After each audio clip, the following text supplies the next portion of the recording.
kan, bagian terkecil penyusun tubuh makhluk hidup adalah sel. Nah, di dalam sel terdapat inti sel, yang di dalamnya terdapat benang-benang pembawa sifat keturunan, dikenal dengan nama kromatin. Benang kromatin ini nantinya akan menebal membentuk kromosom. Kalau diamati lebih mendalam, ternyata di dalam struktur kromosom terdapat materi genetik yang disebut gen. Gen inilah yang paling berperan dalam pewarisan sifat dari orang tua atau induk kepada anak-anaknya. Ilmu tentang pewarisan sifat disebut genetika. Orang yang pertama kali menemukan konsep genetika yaitu Bapak Gregor Johann Mendel, atau dikenal sebagai Bapak Genetika.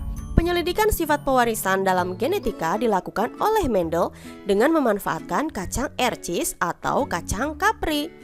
Ada beberapa alasan mengapa Mendel menggunakan kacang ercis atau kapri dalam penelitian yang dilakukannya.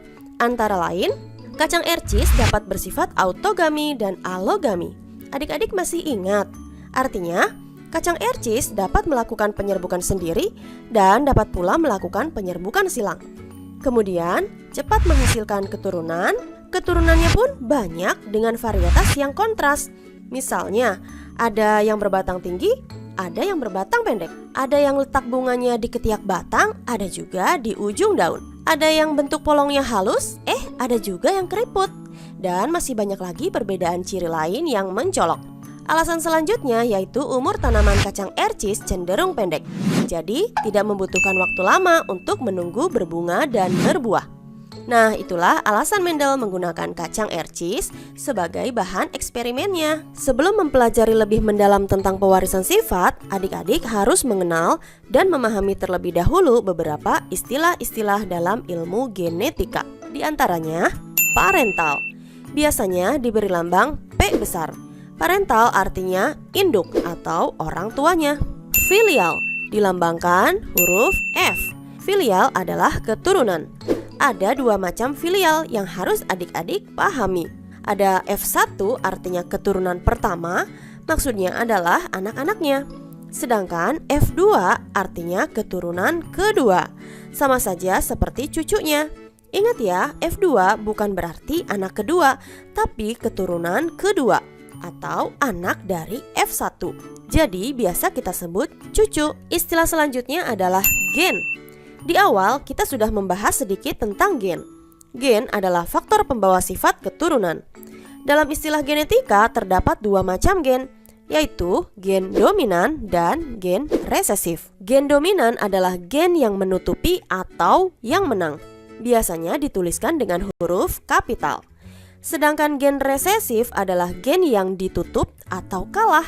Biasanya ditulis dengan huruf kecil. Istilah berikutnya adalah genotip. Genotip berupa gabungan gen yang sifatnya tidak tampak atau tidak terlihat dari luar. Biasanya dilambangkan dengan gabungan huruf tertentu. Genotip ada dua macam, yaitu genotip homozigot dan genotip heterozigot.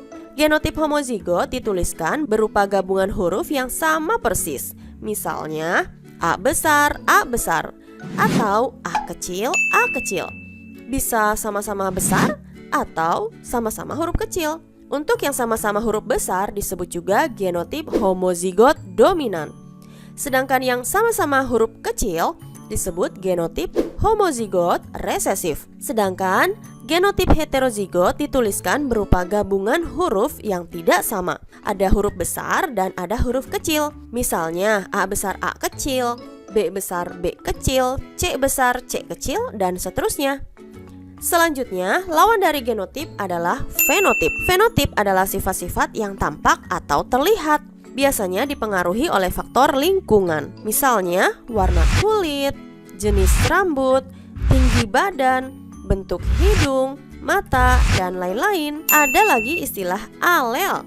Alel adalah pasangan gen di dalam kromosom yang sama. Contohnya seperti yang tadi, ada A besar, A kecil.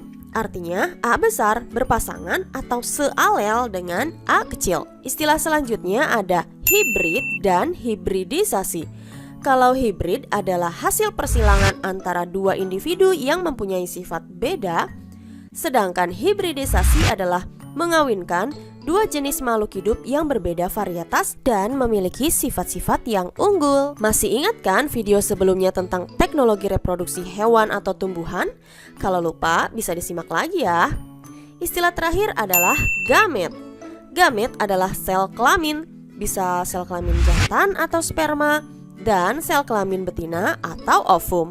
Masih membahas tentang gamet, dalam ilmu genetika adik-adik harus bisa menuliskan lambang gamet dari setiap genotip yang diketahui. Ketentuannya sangat mudah kok. Jika berasal dari genotip homozigot, maka penulisan gametnya cukup ditulis satu huruf dengan genotip tersebut.